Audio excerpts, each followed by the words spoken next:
Masechet Avodah Zarah Daf Chav Zayin Amud Aleph by the Mishnah's third wide line. Metrapein mehen ripui mamon, avalo ripui nefashot. You can take medical treatment from goyim only for money things, but not nefesh things. We'll explain what both of them are. Ve'en mistaperin mehen mekom mekom, but you can't take haircuts from them.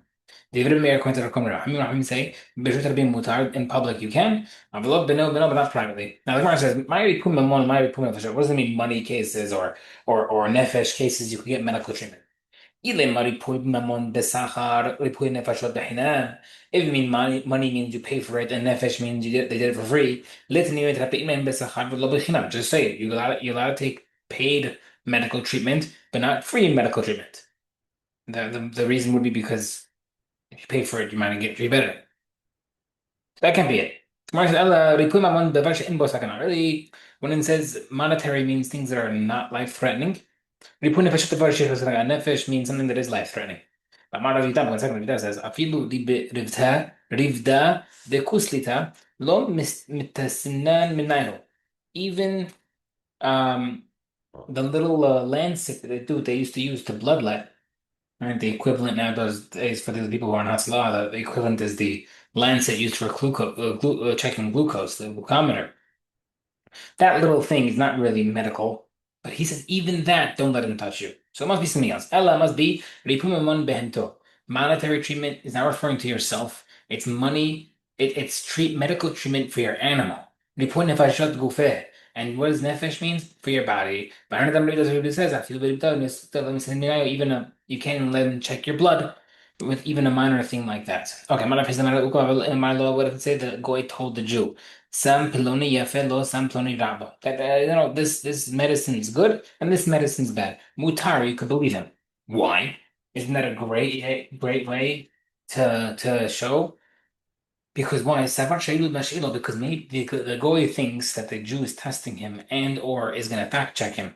Then when he's asking him, he's going to ask definitely another person. But nowadays, doctors on this Daf Yomi chat, you can vouch. Whatever you say, they're checking ChatGPT, ChatGPT, Google, and the five doctor friends they know.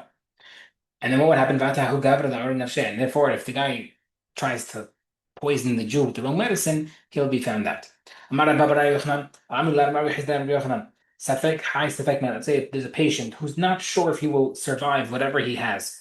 And metrapin mehen, he can't take treatment from the goy because he might kill him.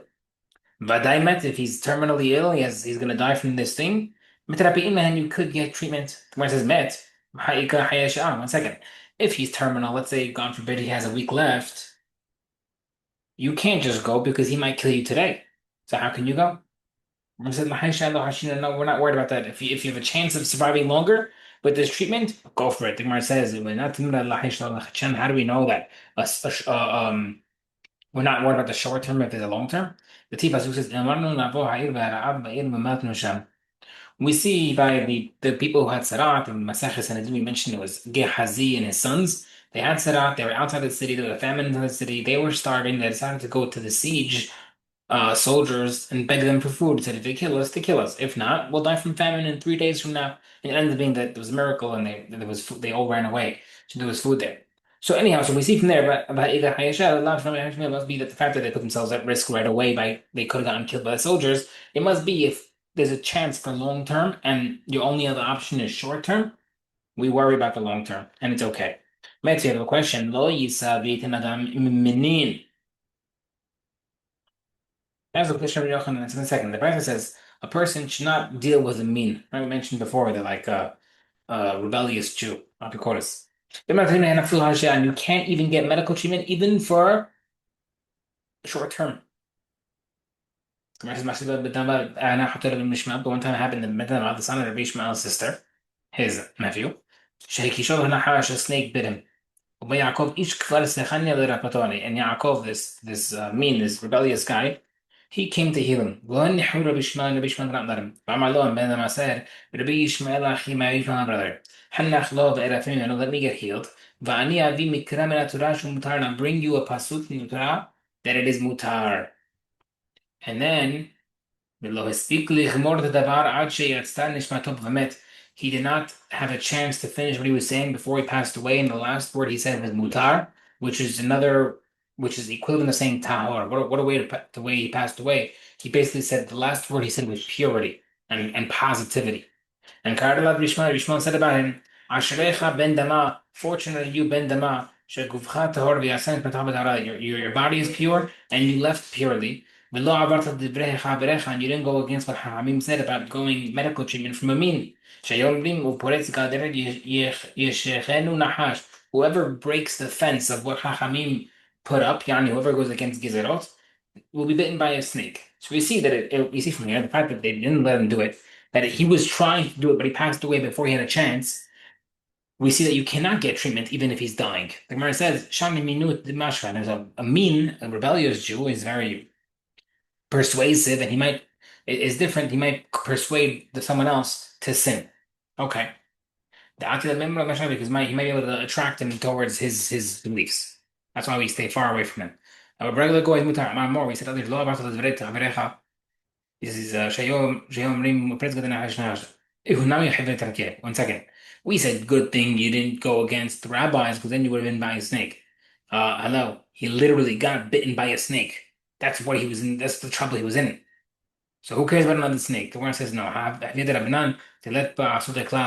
Now he's being written. It's more severe to be bitten by a snake because of going against Hachamim. There's no coming back from that. No remedy.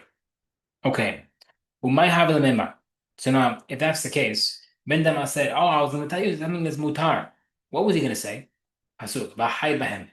When it says that you shall keep the mitzvot, it says you should live by them. Below shi'amut b'hem, and we infer from that that you live and not die. You should try to listen to the mitzvot. Don't die because of them. So if that's the case, that he had a pasuk to tell him that he's allowed to get refuah, so how come it was not allowed? How come they said you can't? And lucky he passed away before he was Oved. Right, Rabbi Ishmael, that's only allowed if you're doing it privately, but if Hesya law, but not in public. Same person says, yeah, Rabbi Ishmael, you say, She'ima min lo adam avodah zarah el tahareg. Meaning they tell a person, if you want, you could serve Avodah Zarah and you won't get killed, because if you refuse, you should serve it and not be killed.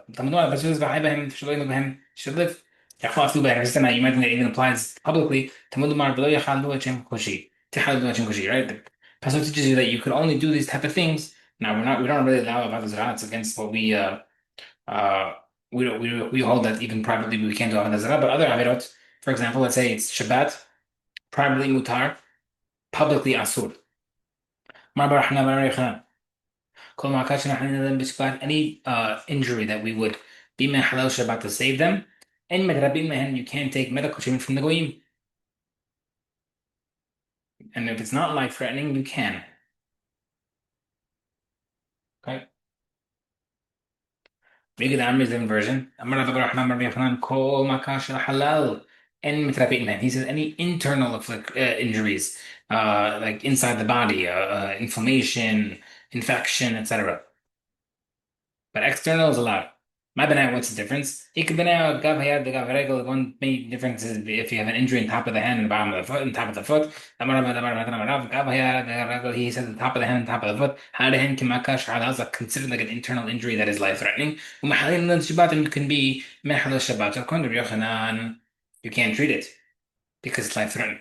According to the second version, however, it is treatable because it is outside the body. Okay. Any injury that needs to assess whether or not he will live, you can be mechal Shabbat. Right? This is the concept of Hatzalai. Not every cold do you think is life threatening, but you need to first assess. A hot fever is considered like an internal infection, injury. And you can be Mehal Shabbat for it. Right? Ramesh finds he says over 102, but he says if it's due to like an infection in the body, even under 102 is Korach Nevesh. Okay, what's considered internal? Anything inside the lips. What's the halacha regarding gums or teeth? Since their gums and teeth are hard, is that considered external? Since they're inside the mouth, they're considered internal. Tashma bring a proof. Someone who has soreness in his teeth, he can't sip vinegar through his teeth on Shabbat. because that's considered doing something medical on Shabbat. Hoshesh hudula, that only sounds like if it's sore. Ha ke'ib led to it, but if it's very painful. Shapir Tamir. So we see that teeth is considered a real infection. Tamar says, no, who says he's differentiating? Maybe the Tana is saying that when you're in severe pain in teeth, it's also considered a soreness of teeth. There's no two levels. It's like male and female. When the female has a cold, she gets work done. Male has a cold, thinks he's dying. Tashma. Rabbi Yohanan hash be saftina. Rabbi Yohanan had saftina. They explain it as a type of thrush in the mouth and teeth. Like about that, he went to a certain goya for treatment. A very chashuva lady. Adam Hamsha Malashata, she made him treatment for Thursday and Friday. Amar Lala Mahama, he said, what should I do on Shabbat? Amar Lala, he says, you won't need it on Shabbat. Isn't what if I do need it? Amar Shabbat, he says, swear me that you won't tell anybody the recipe. Ishtabad Lala Lakai Israel Lo Maglini, that I swear to God that I won't reveal it.